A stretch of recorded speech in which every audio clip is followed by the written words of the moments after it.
I've been talking to a few people who I respect quite a bit lately who have said that, one in particular said that why haven't I been doing reviews lately?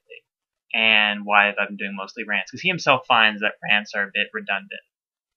And looking back, I kind of say I have to agree with him. I started this channel to review stuff to give my audience a idea of where they can go to spend their time if they're interested in other forms of media, music, art, um, and writing. Last one, I lost the last one for a second there.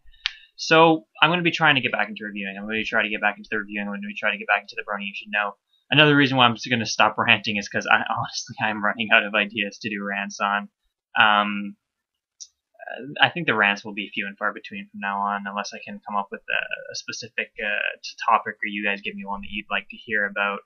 But other than that, I'll hopefully look forward to more reviews. And if you subscribe to me just for my rants, unfortunately, there won't be too many of them left. But if you subscribe to me to hear some music and maybe see some fan fiction reviews, and it'll still be me talking and still be me giving my opinion on stuff, then you're welcome to stay.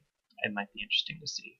So, on looking for stuff to review, another issue I had was that I read a whole bunch of stories recently, but not a lot of them caught my eye. It's something that I could go for and just kind of say, review it and get something out of. I was considering doing My Little Dashie, the fic that everyone and their dog has reviewed, and not to say anyone who's reviewed it is bad or unoriginal. I'm just saying that, it's probably going to end up the same way. You could probably click on anyone's review of it, and they'll probably sound similar to mine. So I was continuing looking for something, and then this is kind of a funny story. I'm sorry for dragging this on, but I want you guys to hear how I found the story. My special son pony Skyped me the other night, and she asked me to read her a story. And that's kind of a weird thing to hear. She's not like 12, don't worry, she's 17. But she just said she'd like to hear me talk. And so I was looking through my list of stories I read recently. I found one, and I realized that this is a really good one to do. So the stories, that I call them stories I'm going to be reviewing today. Technically, they are two different stories. They are written by the same author, though, and they are basically the same storyline. Just for some reason, they divided them into two different stories. The first story I'm going to be reviewing is called Pirates for a Day, and it is written by someone called Dawnfire. And honestly, if you haven't read it yet, link below. Click on that. I'll wait. You can pause the video. I won't be offended. Just read the story, come back, and I guess I'll see you when you're back. So, okay, so hopefully you're back by now. So if you guys will notice first thing that the only heading is a slice of life. Now, I don't know if you guys remember, but one of my older videos when I was talking about what kind of stories I like, I specifically said that I like slice of life stories because they show little conflict, but they're realistic in the sense that they're as realistic as they can be in the pony universe. Now, I think this story does that perfectly in that sense. There is no conflict. There is no real problems that these two ponies are facing. If you've read it, I'm assuming you know who I'm talking about.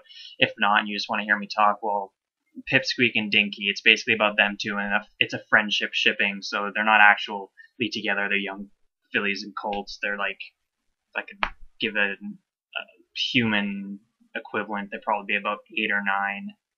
And it's this nice little cute story where it just kind of shows the beginnings of this friendship that these two have. And I think one of the things that got it for me was that I read this story and then the next one that I'm going to be reviewing, and there's symbolism in it throughout the entire thing. This shows the idea that children have this sort of innate naivete around them about the world. They think that everything is great and beautiful, and they see beauty in everything, and that's a wonderful thing that a lot of us forget how to do in our older age. And I think that when we're reminded of this in a story like this, it kind of gives us the ability to see that, even for just a little while. They also talk about imagination, how they turned a tree without chopping it down and tearing off its branches and turning it into paper or mulch or anything like that. They turned a tree into a pirate ship.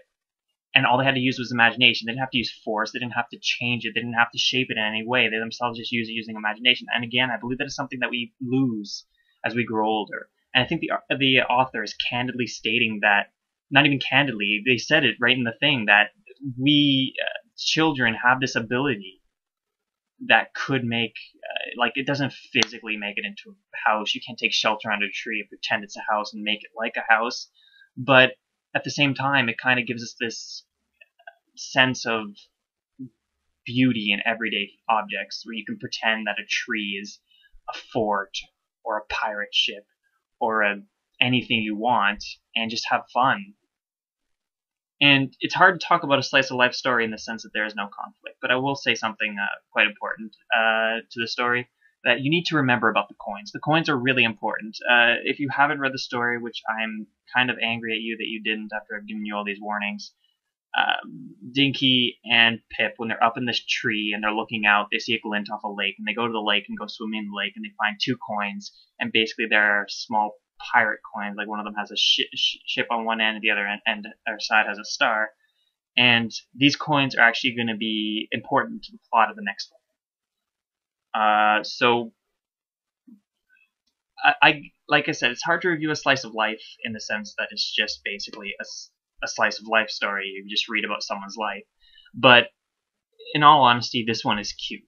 And I don't use the term cute very often. I'm not a cute person. I don't like cute. I don't see things like, puppies or babies as cute. I see them as, young versions of what they will grow up to be. Maybe because I'm heartless, but either way. But it's cute. And it's sweet. And it's not any way... how do I put this? In the later story, as you will read, hopefully later, there is, a kind of connection that these two have that's more adults oriented.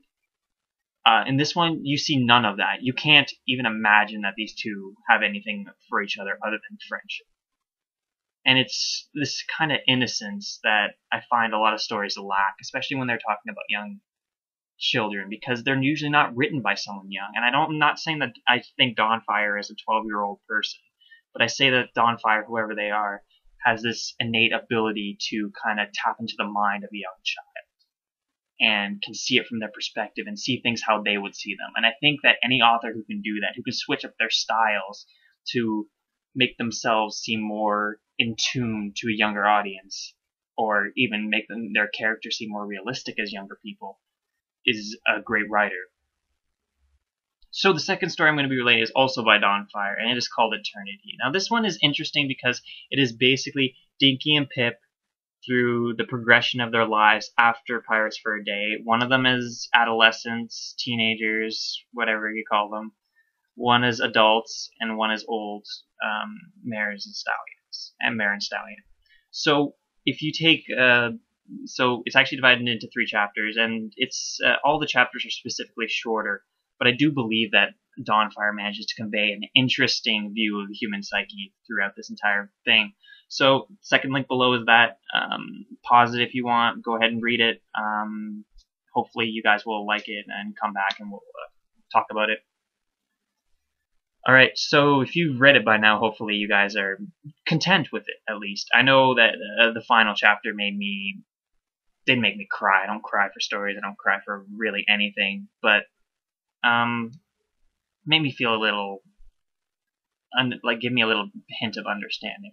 So the story starts off with them as teenagers. And this chapter is basically, all it is trying to relate the love that these two have for each other. It shows that it gives you flashbacks of when they were kids, and it shows how their love has kind of grown into this thing where it's like nothing but young love. It's mutual, it's beautiful, it's something that is organic and natural. It's something that is not forced upon by anyone else. It is not something that is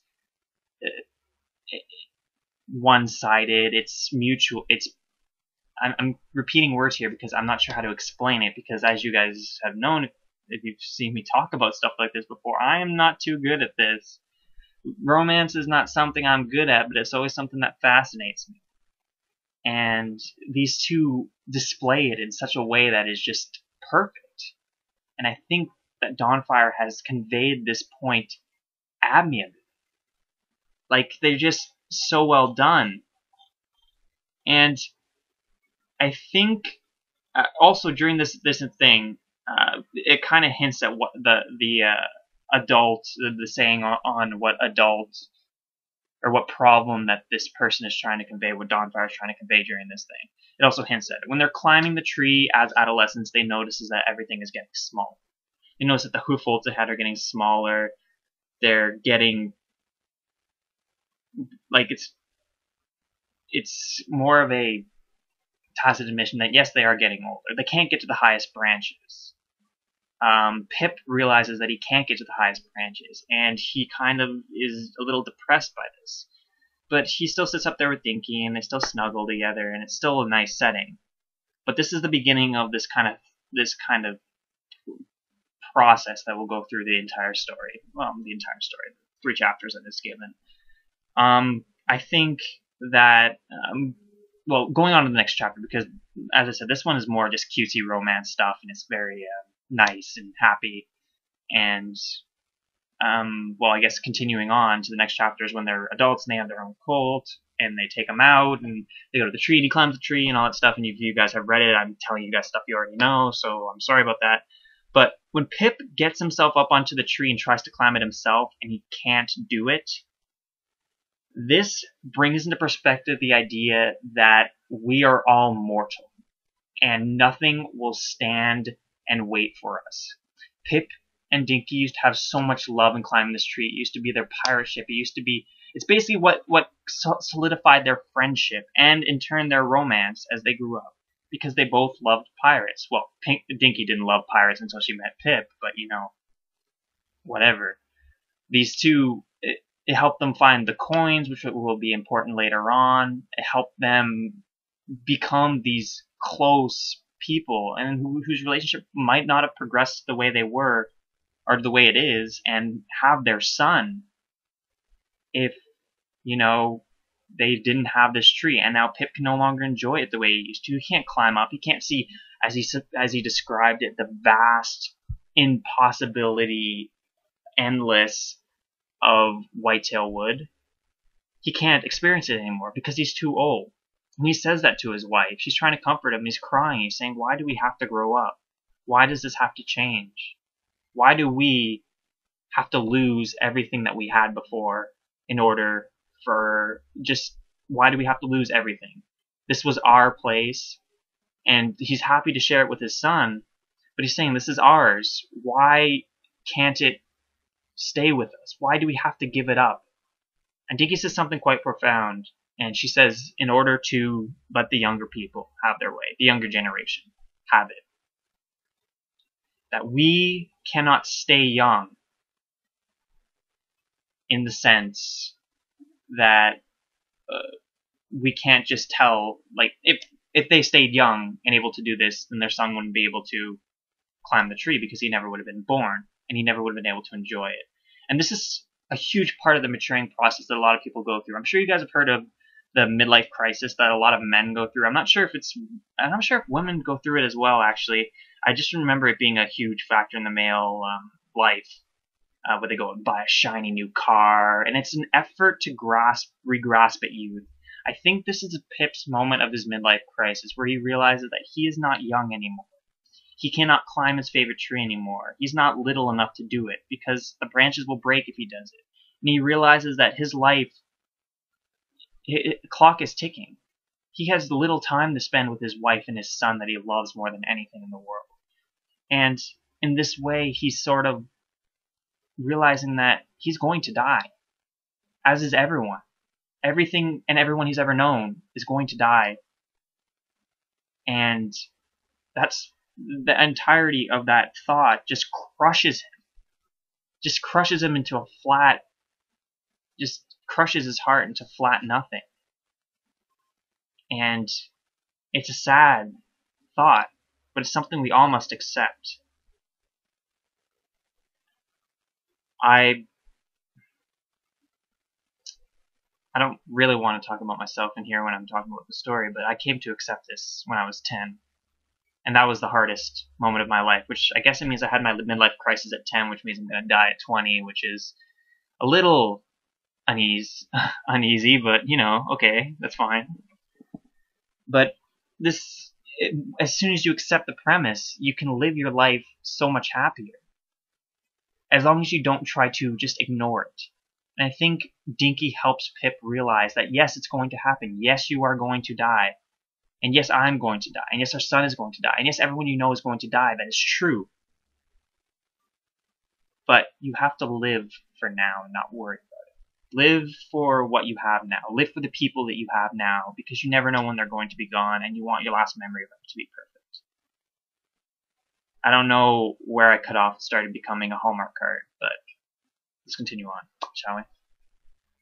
The last chapter is probably one of the closest I've come to tears in a while, actually. And not the sad thing, but the interesting thing is that it's not all that long. It's not all that spectacular. It's 1,000, not even 1,500, it's 1,400 words. And it's about them in their old age. And I'm sorry, but if you have not read the story up to this point, you have to stop now and read this last chapter at the very least.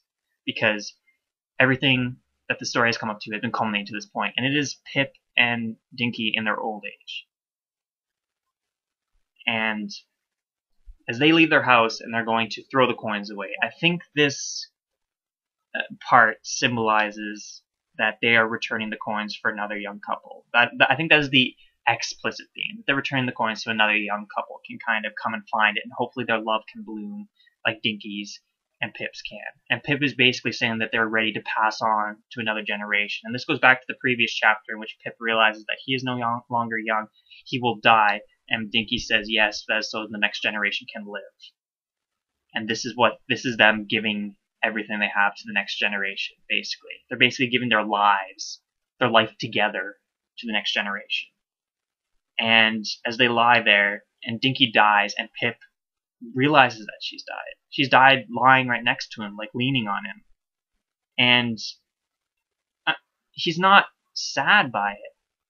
He's more of just accepting. He realizes that she's died, and that I think this story has one of the most powerful moments of anything I've read because of the sacrifice this guy gives. I know when you read My Little Dash, you think, oh, it's horrible that, you know, they took Dash away from her adoptive father and all that stuff. This guy literally says, I do not want to live without my wife after she's died. He says to himself, I think I'm strong enough that I could get home and live, for weeks, for months, for years longer. But those would be weeks or months or years longer without her. And he chooses just to give his life to her, basically. She's dead, and he wants to die right alongside her. And it's sort of a bittersweet moment, because after they die, after they've passed on, it kind of hints that the afterlife is going to be them forever playing in the woods together. Where Dinky is this young filly that she always has been, and Pip is this young colt with his sword and his bandana, and they are forever going to be just playing in Whitetail Wood on their favorite tree. And I think it's interesting, the point that this makes. And the fact that the tree is the central symbol that is always brought back to. Yes, I said the coins were an important symbol, but that's because they're for the beginning and the end. The tree is in every chapter. It is included in every chapter no matter what. They're playing on it as colts and fillies. As teenagers, they go up to watch the snow. As when they're husband and wife and they have a colt, they bring him there. And then as old stallion and mare, they die near the tree, or die close enough to the tree at the lake when they saw the lake from the tree. That was confusing. They saw the lake when they were on the tree, so it's basically probably within a good distance from each other. The tree, I think, stands as an eternal symbol of these ponies and their, how do I put it? How they, basically it symbolizes growing up. And the idea that no one wants to, but everyone has to. This tree symbolizes maturity. And it also symbolizes itself as an eternal sentinel. It's constantly watching over them as they grow up. Even when they can no longer themselves enjoy it, their son can enjoy it. It's become a symbol of this family, of these ponies living together. Their love, their passion, their dedication to each other. How Pip can know he can live for longer, but doesn't want to without her. How these two have gone from just a cute little friendship in the first story to a love that even in death doesn't extinguish.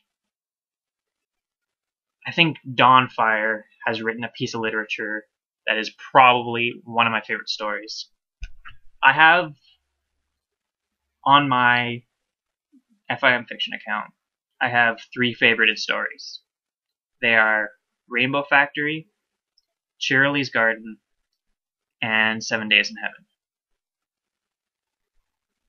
These 2 are going to make that list, and I'm going to say that that list is not, I'm sorry to bring this onto myself again, but it's pretty exclusive. That's how much I like these stories. I think these stories are on par with something famous. To say famous, some people say infamous, but I say famous, like Rainbow Factory, like Cheerilee's Garden, or underappreciated gem like 7 Days in Heaven.